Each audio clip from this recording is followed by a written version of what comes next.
Pronti, pronti, pronti.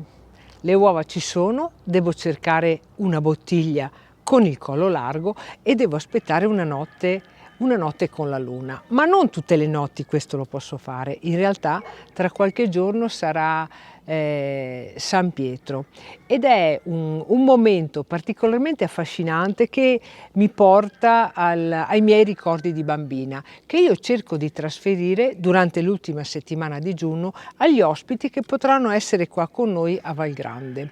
Infatti la vigilia della notte di San Pietro io ricordo che la mia mamma prendeva un vaso con la bocca grande e ci mettevamo alla sera il bianco dell'uovo, ovviamente un uovo che non era passato attraverso le temperature del nostro frigo, un uovo a temperatura ambiente, e alla mattina la sorpresa era quella di vedere l'immagine che ne usciva. Spessissimo i filamenti dell'albume si legavano alle pareti del vaso e la nostra immaginazione ci faceva vedere un veliero.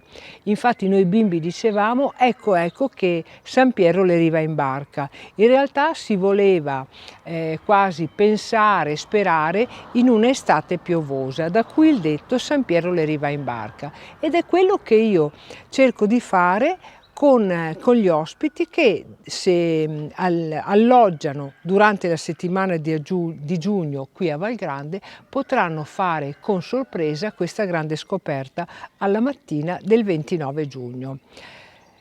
Assieme agli ospiti poi io continuo sempre con le ciaccole durante la nostra giornata, che sono seguite sempre da uno spuntino che nel pomeriggio estivo è uno spuntino a base di succo, ovviamente realizzato da me. Per il momento buona ciaccola e buon sfuresto a tutti.